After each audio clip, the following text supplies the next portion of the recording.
Bonjour, je m'appelle Constance. Aujourd'hui, on va parler des gestes de premier secours et en particulier de la réanimation cardiaque.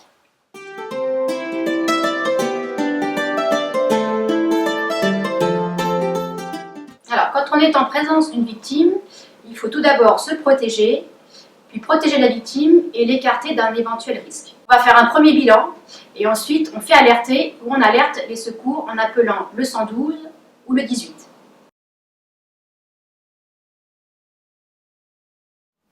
Lors du premier bilan, on va s'assurer si la victime est consciente. Donc on va s'approcher d'elle, on va lui parler. Monsieur, vous m'entendez?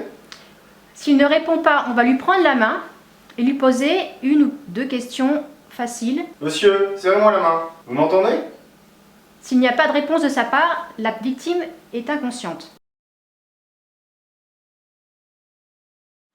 On se penche vers la victime, on tourne la tête, l'oreille collée à la bouche pour essayer d'entendre les sons de la respiration et on regarde en même temps le ventre et le thorax se soulever. S'il n'y a pas de mouvement, c'est que la victime ne respire pas.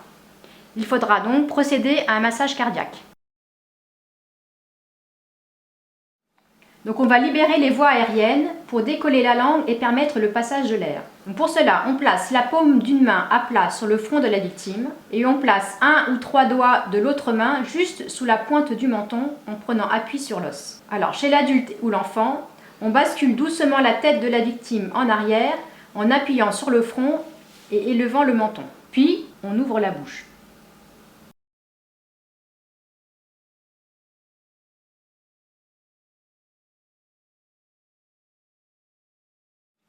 Pour le massage cardiaque, il faudra pratiquer 30 compressions thoraciques suivies de 2 insufflations. Alors pour les compressions thoraciques, on place le talon d'une main au centre de la poitrine, sur la ligne médiane, sur la moitié inférieure du sternum.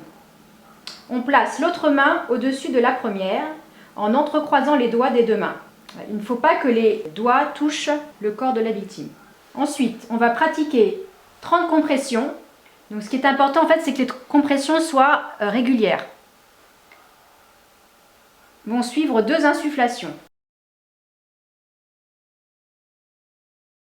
Alors pour l'insufflation, on bascule la tête en arrière avec la main placée sur le front. On lui pince le nez entre le pouce et l'index. On ouvre légèrement la bouche tout en maintenant le menton élevé. On va inspirer sans excès et appliquer sa bouche largement ouverte autour de celle de la victime en appuyant fermement pour éviter les fuites. On insuffle progressivement jusqu'à ce que la poitrine de la victime commence à se soulever. Pour la démonstration, j'ai été aidée de Nathan, la victime, de David, le sauveteur. Voilà, je vous remercie de votre attention et vous dis à bientôt pour d'autres gestes de premier secours.